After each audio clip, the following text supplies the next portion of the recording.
Good evening, second grade parents, and thank you for taking a look at this second grade report card video tutorial.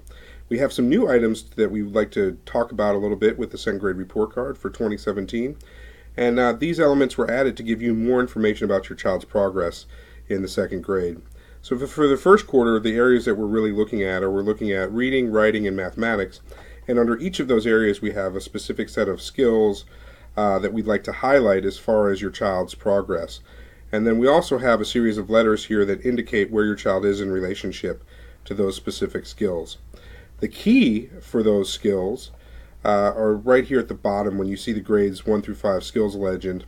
And that indicates whether or not your child is securely demonstrating that skill, meaning that they can do this concept correctly and independently, and that they can do that consistently without support. Developing indicates that your child needs a little bit of support here and there, hints, suggestions, reminders, and that there are the occasional error or misunderstanding because your child is still on that journey of understanding that concept or skill. Beginning indicates that your child is just beginning to develop that specific skill or concept in relationship to that grade level curriculum and that skill at this grade level. And this is a pretty natural stage for children to be in at the beginning of the year as they're just getting exposed to these new skills and more is being asked of them. Improvement needed indicates that your child is experiencing some difficulty with the skill or concept and that understanding, and that additional support and assistance is needed either at home or at school. And then not assessed means that that specific skill or concept was not really focused on in this particular quarter. And this should give you some good information as you're really reflecting on your child's progress in second grade and you're thinking about the hopes and dreams and the goals that you've been working on with your child and the conversations you've had with your child's teacher.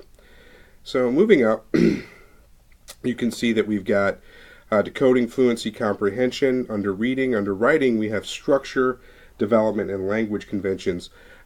These are really broad categories, and within each of those categories you can see there's quite a few other subcategories. And those things can really be fleshed out a little bit more in the narrative comments or in continued conversations with your child's teacher.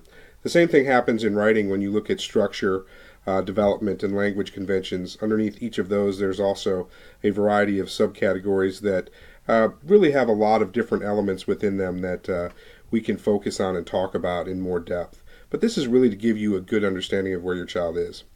And then under math, you can see we break it up by the very specific skills related to understanding numbers, understanding evens and odds, looking at addition and subtraction, and then counting by 2s, 5s, and 10s, and then modeling and comparing 2 and 3 digit numbers. So this is really what the second grade has been focusing on for the first quarter, and this should give you some more in-depth information. Following this, you'd see that you would get a comment from your child's homeroom teacher, and that would really be focused on social-emotional development, as well as maybe some additional information related to your child's progress. And once again, that's written to the child. Then you'll also see that following that, you would get comments from some of the vertical teachers, some of the special areas teachers that work with your child on a daily basis, giving them some feedback about their transition into second grade. So hopefully this helps and you feel like you've got a good background in supporting your child on his or her special journey. Thank you so much for your time and have a wonderful evening.